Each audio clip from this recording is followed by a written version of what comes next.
सारा गृह कार्य क्या होता है, होमवर्क करके दूसरे दिन उसी मशीन में डाल देना होता है। हमारी गलतियां बताकर फिर वह हमें समझाती है। एक विषय पूरा होने पर वह मशीन हमारी परीक्षा लेकर हमें आगे पढ़ाना आरंभ कर देती है।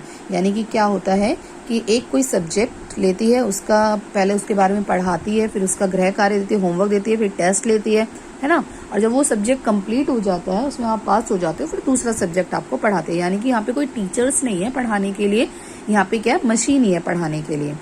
कहते कहते कुंभी थक गई थी। अंत में बोली, कितना उबाऊ होता है। उबाऊ मतलब बोरिंग, उबाऊ का मतलब है बोरिंग होता है ये सारा स्कूल का काम। यानी कि ये लोग स्कूल नहीं जाते हैं, घर पे एक मशीन होती है और वही इनको पढ़ाती है। ठीक है। रोहित मुस्कुराते हुए उसकी बातें सुन रहा था। अरे बुद्धू, जैसे स्कूल का वर्णन इस पुस्तक में है वह इससे भिन्न होता है। इसमें तो उन स्कूलों के बारे में लिखा है जो सदियों पहले होते थे। कुंभी के मन में कुछ उत्सुकता जागी। उत्सुकता क्या है, एक्साइटमेंट। बहुत ज्यादा एक्साइटेड हो गई वो जानने के लिए। क्या फिर भी उनके यहाँ मशीन के बने अध्यापक तो होते ही होंगे। यानी क्या है, मशीन के अध्यापक रोबोट वगैरह पढ़ाते होंगे। कुंभी को याद आया कि एक बार जब उससे भूगोल में रोज, भूगोल क्या होता है, जियोग्राफी, जो भूमि से संबंधित जितने भी, हमारी पृथ्वी से संबंधित जितनी भी स्टडी होती है उसमें भूगोल आ जाता है ना। तो रोज वही गलतियां होने लगती थी। तो उसकी माँ ने मोहल्ले के अध्यक्ष यानी वहाँ का जो कोई हेड होगा उसको बताया।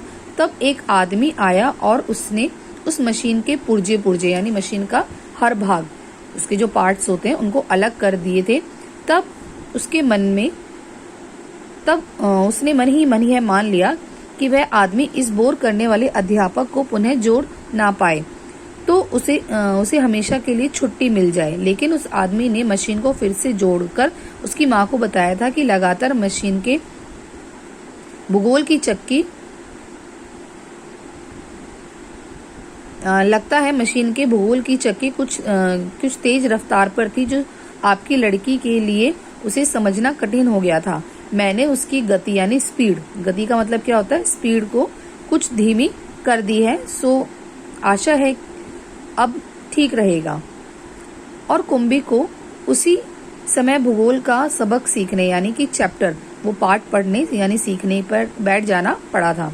मन ही मन वह उस मशीनी अध्यापक को कोसती रही थी कि क्यों ठीक हो गया, ऐसे बोलने लगे। तभी रोहित ने कुंभी के सोचने के सिलसिले को तोड़ा। ठीक है, जो जिसके बारे में वो सोचे जा रही थी उसको तोड़ा। बोला, हाँ, तब अध्यापक तो होते थे परंतु मशीन नहीं, स्त्रियां और पुरुष। जैसे आज के जमाने में पढ़ाते हैं ना, आपको टीचर्स पढ़ाती हैं, उसी तरीके से। क्या कहा, कहीं कोई स्त्री या पुरुष इतने सारे विषय हमें सिखा सकते हैं? क्यों नहीं। वे बच्चों को सारे विषय समझाते थे, गृह कार्य देते थे, प्रश्न पूछते थे। अध्यापक बच्चों के घर नहीं जाते थे, बल्कि बच्चे एक विशेष भवन में जाते थे जिसे स्कूल कहते हैं। जैसे आप लोग भी 2 साल पहले स्कूल जाते थे, है ना, वैसे ही। कुंभी का अगला प्रश्न था, तो क्या सब बच्चे एक दिन में एक जैसी चीजें सीखते थे? हाँ, एक आयु के बच्चे एक साथ बैठते थे, लेकिन माँ कहती है कि मशीनी अध्यापक हर बच्चे के समझ के अनुसार पढ़ाता है। फिर पुराने जमाने में कैसे संभव होता था? उसकी मम्मी कहती है कि जो मशीन में जो उनको मशीन पढ़ा रही है, वो बच्चे की जो IQ लेवल है, उसका जो माइंड है, उसके अकॉर्डिंग पढ़ाता है ना। तो उसको लगता है कि भाई ऐसे तो संभव ही नहीं हो सकता, पॉसिबल ही नहीं है कि सब बच्चे एक साथ बैठ के पढ़े। तब वे लोग इस प्रकार नहीं करते थे। रहने दो, तुम्हारी इच्छा नहीं है तो मैं वह पुस्तक तुम्हें नहीं दूंगा। कुंभी झट बोली, नहीं, मैं उसे पढ़ना चाहूंगी कि स्कूल कैसे होते थे, कितनी अजीब अजीब बातें जानने को मिलेगी। इतने में अंदर से माँ की आवाज सुनकर कुंभी बोली, लगता है सबक का समय हो गया, यानी कि पढ़ने का टाइम हो गया है। रोहित भी उठा और अपने घर की ओर चला गया। कुंभी भी अपने घर की ओर चली गई। अंदर मशीन आगे का सबक देने के लिए तैयार थी। मशीन से आवाज आने आरंभ हो गई, स्टार्ट हो गई, यानी कि आज सबसे पहले तुम्हें गणित यानी मैथ सीखना है। कल का होमवर्क छेद में डालो, यानी कि वहाँ पे एक होल होगा जिसमें उसको होमवर्क अपना डालना होता है। कुंभी ने वैसा ही किया। वह सोच रही थी कि कितने अच्छे होते होंगे वे पुराने स्कूल, जहाँ पर एक ही आयु के सारे बच्चे हंसते खेलते कूदते स्कूल जाते होंगे और पढ़ाने वाले पुरुष और स्त्रियां होते होंगे। इतने में मशीन से स्वर आना यानी कि आवाज आना आरंभ हो गया और पर्दे पर चलते हुए अक्षर एवं अंक आने शुरू हो गए।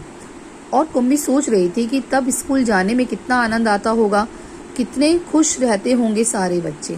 किसने लिखा है चैप्टर?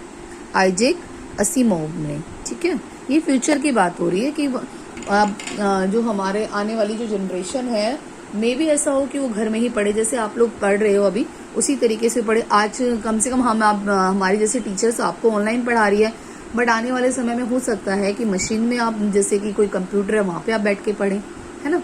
चलिए, धन्यवाद। आशा करती हूँ कि आपको ये चैप्टर अच्छे से समझ में आया होगा।